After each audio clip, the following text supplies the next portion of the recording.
encore des belles tombes cachées dans cette montagne. Et il faut bien... Ah non, non, la caméra c'est possible, mais le flash, ça abîme le couleur.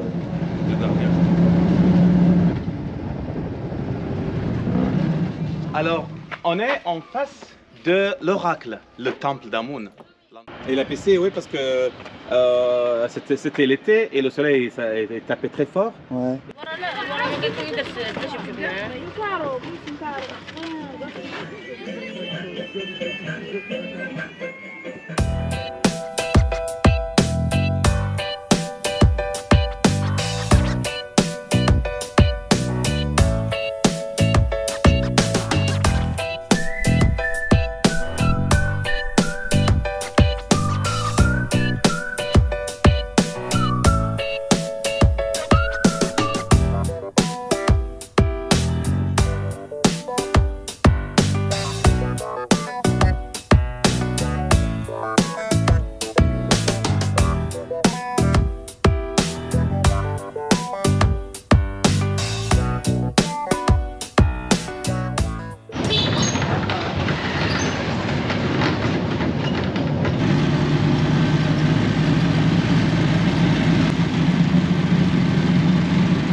Bienvenue à Siwa.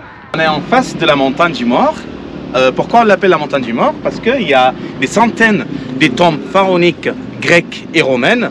Et, on peut voir ici une tombe qui s'appelle la tombe de Siamon. Et là, on voit ici les tombes sont creusées dans la montagne. Donc les Grecs et les Romains aussi, ils ont utilisé les tombes pour la deuxième fois. Donc ils ont mis les momies pharaoniques à côté et ils ont enterré leurs momies à la place. Et donc c'est pour ça qu'on l'appelle la montagne du Mort. Donc on voit plusieurs momies pharaoniques, grecques et romaines. Ah, d'accord. D'accord? Ah ouais, c'est la canne de gardien là. Il habite dedans. Exactement, pour garder les tombes. Parce qu'il y en a encore des belles tombes cachées dans cette montagne. On voit bien ici les tombes, elles sont presque toutes abîmées à cause de la Deuxième Guerre mondiale à l'époque. Et un bombardement à Siwa, c'était à cause de la Deuxième Guerre mondiale en 1944. Et aussi, il y a des vidéos aussi, on voit les soldats allemands aussi en 1944 au bain de Cléopâtre.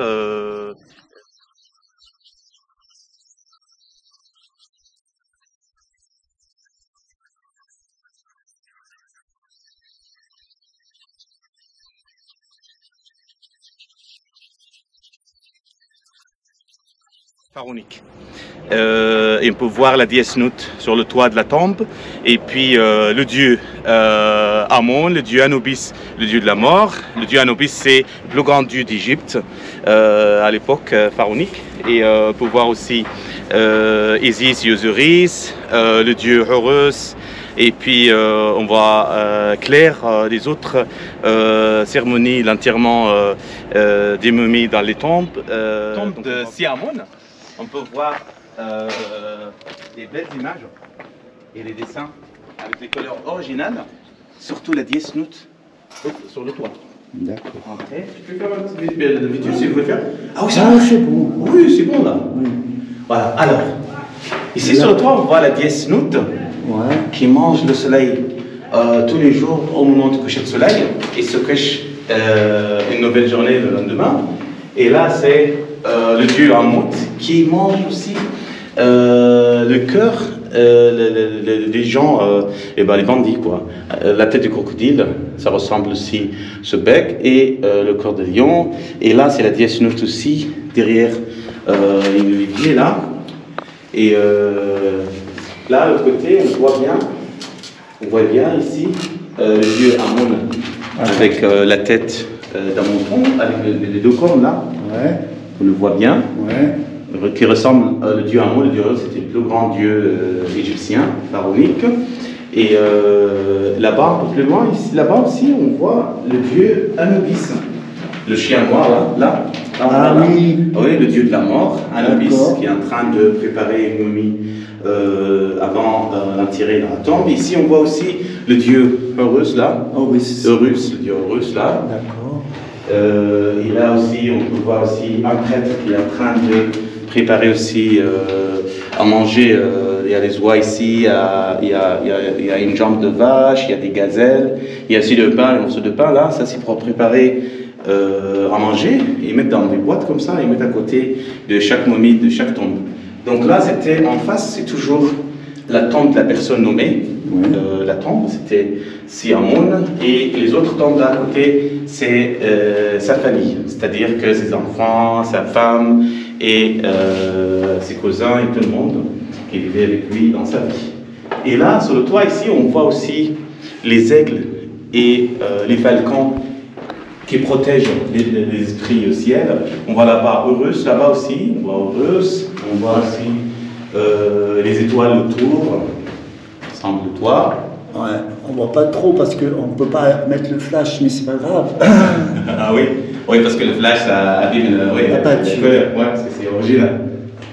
Voilà. Ok. Quelle année elle a été découverte cette tombe? Eh ben, cette tombe, c'était décorée en 1985 par hasard. Il n'était pas abîmé par le bombardement au moment de... Il y avait des avions à chasse là, à l'époque de la Deuxième Guerre mondiale, en 1954. Heureusement qu'elle était bien fermée, elle était bien cachée. C'est pour ça qu'on le voit, toutes les couleurs là, originales. De la tombe. Et c'est la seule tombe qui existait jusqu'à aujourd'hui, à l'époque pharaonique, jusqu'à aujourd'hui. À Siwa. À Siwa. Voilà. Ça juste par là? L'oracle? Non, le 23. Oui, juste par là. Là-bas, c'est le chalet, là-bas. Même pas 10 minutes après l'oracle.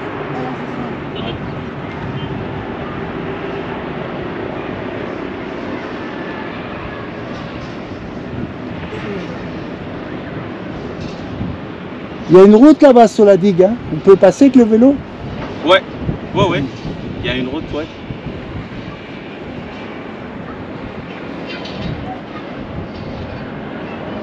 Je me rappelle que quand la dernière fois j'étais venue, on m'avait interdit de faire des photos de ce côté. Ah oui, parce que c'est un endroit militaire. Ici, mais maintenant, il n'y a plus personne là.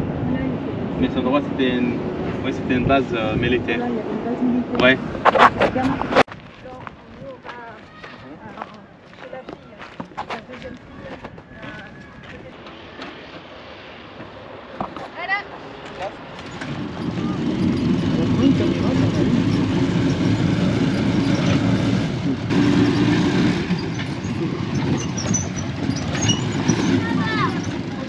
Alors, on est en face de l'oracle, le temple d'Amun, l'endroit où Alexandre le Grand est couronné comme le fils de Dieu Amun et il est couronné comme le roi d'Égypte aussi. Comme je disais tout à l'heure, elle a suivi le conseil de sa maman de partir à Siwa en Égypte pour demander au prêtre de l'oracle, le temple d'Amun ici, pour demander de couronner comme le fils de Dieu Amun et le roi d'Égypte ici. Donc il est venu ici, mais il faut venir ici que 2 fois par an pour demander l'avenir. Et c'est le 21 mars et le 21 septembre, et c'est pendant les 2 équinoxes. Sinon, on ne peut pas demander des questions et savoir notre avenir. Donc Alexandre le Grand, il est venu en 332 avant Jésus-Christ. Il a posé des questions pour savoir son avenir le 21 mars, 332 avant Jésus-Christ. Et les prêtres, ils étaient cachés derrière les murs. Ils ont répété les réponses de Dieu Amun aux personnes qui suivaient Alexandre le Grand. Et Alexandre le Grand est devenu le roi d'Égypte. Il est devenu le fils de Dieu Amun aussi. Il a acquis une légitimité en sorte. Il est venu chercher une légitimité. Exactement, exactement. Okay. On est en face de la porte de l'oracle. Et l'endroit où les habitants de Siwa ont construit une petite citadelle, une petite maison pour être protégés par l'oracle et le temple d'Amun. Ils ont construit ça il y a à l'époque le Xe siècle, c'est-à-dire depuis 1000 ans à peu près. Et là, on le voit ici, ça c'est des outils pour production de l'huile d'olive, pour écraser les noyaux d'olive et les olives pour production de l'huile d'olive de Siwa. Les meules, quoi. Voilà, les meules, exactement. La porte est toujours fermée. Fermée, ouais. Du coucher du soleil. Du soleil jusqu'à lever de soleil le lendemain, comme Chali, comme la citadelle de Chali. D'accord. D'accord. De temple d'oracle. Ouais. Les prêtres, ils rentrent, il y a une petite fenêtre, il y a une petite porte là-bas, en bas là, pour chercher l'eau à boire et aussi pour laver le visage du momie avant les enterrer dans la montagne du mort. Donc on peut descendre et accéder au fond. Exactement. Okay. Pour chercher l'eau à boire et pour laver le visage du momie. Et là-bas, un peu plus loin, là-bas en haut, là-bas, l'endroit où Alexandre le Grand, il est couronné comme le Dieu, le fils de Dieu et le roi d'Égypte. C'est quoi? Ça, c'est le minaret d'une petite mosquée construite par les habitants de Siwa qui vivaient ici jusqu'à l'année 1926. Il y a un petit village aussi d'un tribu qui s'appelle Agormi. C'est une tribu qui vient de Siwa, mais ils vivaient ici à côté d'Oracle pour être bien protégés par les prêtres de temple d'Amun. Toujours là-bas, le désert libyque. Oui, la grande mer de sable, désert libyque. Chali, la citadelle et l'ancienne ville de Siwa, vers l'ouest. Oui. Et la montagne blanche derrière. Ouais. Et là, tout à l'heure, le tombeau des morts, c'est là-bas. Exactement. Ok. Et là, c'est le temple d'Oracle, le temple du Amun. On peut voir aussi, il y a une petite fenêtre là, le soleil rentre 2 fois par an. Voilà, une petite fenêtre. Ah d'accord. Le soleil rentre que 2 fois par an. C'est là qu'il rentre pour le solstice. Le 21 mars, exactement, et le 21 septembre, pendant les 2 équinoxes. C'est-à-dire, le soleil rentre ici à partir de 13h jusqu'à 15h. Voilà. En ce moment, on peut poser les questions à Dieu Amun pour savoir notre avenir. D'accord. Et ici, le prêtre, il se cachait ici, dans cette tenue-là, et la personne qui demande le futur, elle rentre dans cette chambre. Donc, il paraît, il y a une très grande concentration de l'énergie dans cette chambre. On voit ici voilà. Les petits trous. Ouais, il y a la langue aussi, la langue hiéroglyphique ici, on peut voir aussi les phrases là, la date de construction de ce temple, en 661 avant Jésus-Christ, c'était la date de construction de ce temple. On voit ici aussi le dieu Amun, en montant avec le cornes là, on le voit bien. Il y a l'écriture, la langue hiéroglyphique, la langue pharaonique là. C'est les deux. Ah, ça y est, j'arrive. Je regardais pas au bon endroit, du coup, j'arrivais pas là. Il nous explique. On le voit bien. Ici, l'histoire de construction de ce temple. Ah ouais. Dans cette chambre, donner aux prêtres, il faut donner des cadeaux aux prêtres, ça c'est obligé. Et à la fin, la personne elle attendra les réponses par le prêtre qui se cachait dans cette tenue-là. Et avant, il y avait une très grande statue de dieu Amun ici, mais je crois que les Grecs, soit les Romains, les Romains l'ont pris, cette statue, et l'ont cassé. Peut-être l'ont cassé, peut-être l'ont pris, peut-être l'ont cassé, parce qu'il paraît qu'il y avait la grande armée perse qui vient du sud d'Égypte pour détruire ce temple. C'était l'armée de Cambyses. Cambyses, c'était le roi perse qui est venu de Iran, là, pour finir la religion de dieu Amun à Siwa. Mais l'armée l'a perdu dans le désert à cause d'une très grande tempête de sable. Les prêtres de ce temple-là disaient que c'était le dieu Amun qui a protégé son temple. Il a soufflé dans le désert et il a créé cette grande tempête de sable. Et comme ça, l'armée l'a perdu dans le désert et l'armée n'a pas détruit ce temple. Et ça, c'était la légende. Mais c'était vrai que c'était pas une légende, mais c'était vrai que cette armée a essayé de venir ici pour détruire ce temple, mais elle n'a pas réussi. On voit aussi des petits trous là, on a vu des trous là, et il y a des trous aussi là-bas. En fait, c'était pendant le bombardement en 1944. C'était pendant la Deuxième Guerre mondiale. Ouais. Le Grand, il savait que le prêtre, c'était lui qui allait faire la réponse et pas le Dieu. Exactement, il savait bien que les prêtres qui vont donner la réponse, mais il était super heureux, Alexandre le Grand, il a eu des bonnes réponses. Et Alexandre le Grand, il était super intelligent parce que il paraît qu'il croyait pas.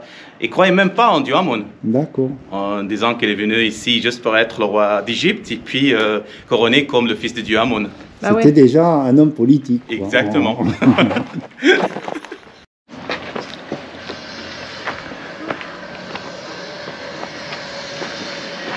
Ah, voilà, belle vue sur la Palmeraie. Ah oui. On a toujours les montagnes vers le nord, direction du nord ici. Wow. Voilà, mais le lac, il a quand même baissé, là. Il a baissé, le lac. Il a baissé, oui, parce que c'était l'été et le soleil il tapait très fort. Ouais. Et la vibration, là, c'est pour ça qu'il est baissé. Et il y a combien de mosquées à Siwa, alors? Peut-être il y a des vingtaines aussi de mosquées. Une vingtaine. Il y en a plein, ouais. D'un seul coup, là, ils étaient plus au courant des choses que nous. Ah oui. Un seulement? Une seule, ouais. Un seul? Autre ça, Jambas.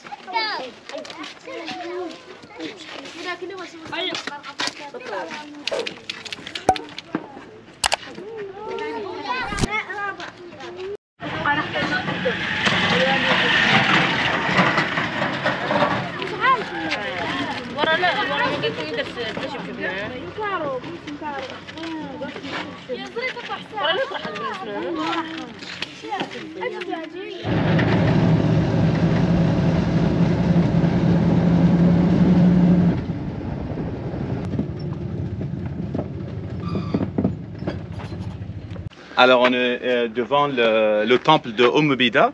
Ombeda, c'est un temple qui a été construit entre 661 et 750 avant Jésus-Christ. C'était la même époque de l'oracle, le temple d'Amon. Le temple qu'on a vu juste avant. Exactement. Et maintenant, on voit que ce mur qui existait jusqu'aujourd'hui. C'était un temple aussi pour les gens qui croient en Dieu Amon. D'accord? Là, on voit bien voilà, les symboles de Dieu Amon. Là-bas, on peut voir ici le mouton là, avec les deux cornes là, le Dieu Amon. Ouais. Et le prêtre ici en train de faire la prière et quelques phrases hiéroglyphiques, la langue hiéroglyphique. En haut surtout. En haut surtout, oui, c'était la date de construction de ce temple et aussi quelques prières. Par terre là, à côté de ces deux palmiers là, oui. C'est des colonnes de ce temple. Mais il y a eu un tremblement de terre, non? Non, non. Alors, je crois que c'était à cause des tempêtes aussi de sable. Et ils ont utilisé aussi de pierres de ce temple pour construire la grande mosquée de Siwa en 1928. Alexandrie, pour la forteresse, la citadelle exactement. Ils ont récupéré aussi des morceaux de l'ancien phare d'Alexandrie pour se servir de pièces pour la citadelle. Ouais. D'accord. Bon, on voit l'oracle au fond. L'oracle, Cathy, l'oracle.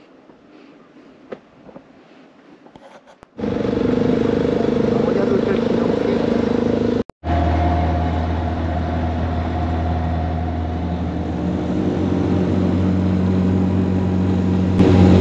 On va aller voir le coucher de soleil. T'es un pile?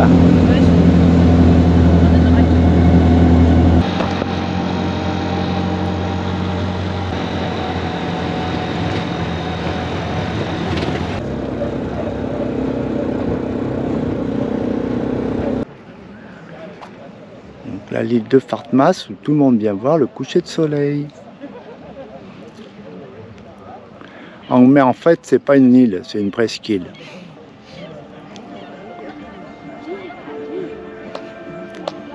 Et voilà.